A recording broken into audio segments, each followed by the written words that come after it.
of প্ৰিপজিশনটো কি সময়ত ব্যৱহাৰ হয় আগৰ কেইটামান ভিডিঅ'ত আলোচনা কৰিছিলোঁ এটৰ ব্যৱহাৰ ইনৰ ব্যৱহাৰ উইথ বা বাই ব্যৱহাৰ আজিও আলোচনা কৰিম অফ প্ৰিপজিশন ব্যৱহাৰ অফ টু পজেশন এসোসিয়েশন অৰ্থাৎ অধিকাৰ বা সম্বন্ধ ক্ষেত্ৰত অফ প্ৰিপজিশনটো ব্যৱহাৰ কৰা হয় used to show something belongs to someone or something অর্থাৎ যেতে নেকি কিবা এটা বস্তু কাৰোবাৰ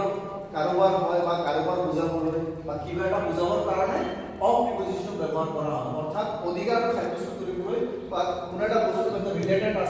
ৰিলেটেড থাকাটো বুজাবৰ কাৰণে অফ প্ৰিপজিশন ব্যৱহাৰ কৰা হয় উদাহৰণস্বৰূপে লিখিছো example the color of the sky is blue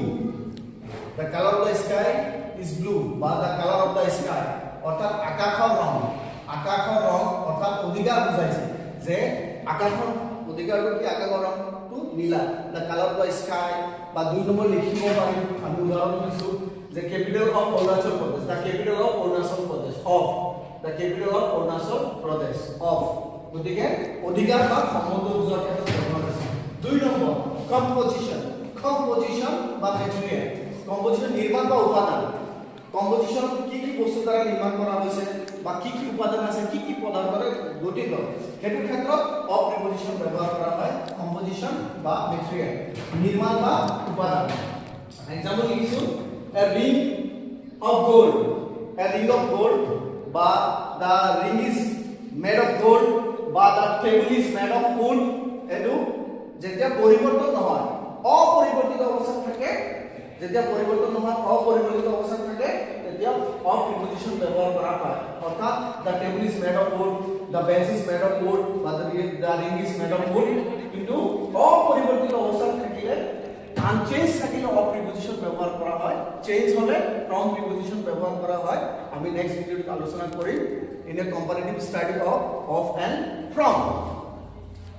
তিন নম্বর পার্টস অফ হোল অর্থাৎ অংশ বিশেষ বুজাবলৈ পার্টস অফ হোল অর্থাৎ অংশ বিশেষ বুজাবলৈও আমাৰ অফ প্ৰিপজিশন ব্যৱহাৰ কৰা হয় অৰ্থাৎ এটা বডি এটা পাৰ্টসৰ হোলৰ পৰা এটা পাৰ্টস বুজালে এটা সম্পূৰ্ণ বডিৰ পৰা কিবা এটা পাৰ্টস বুজালে অফ প্ৰিপজিশন ব্যৱহাৰ কৰা হয় উদাহৰণস্বৰূপে লিখিছো যে some of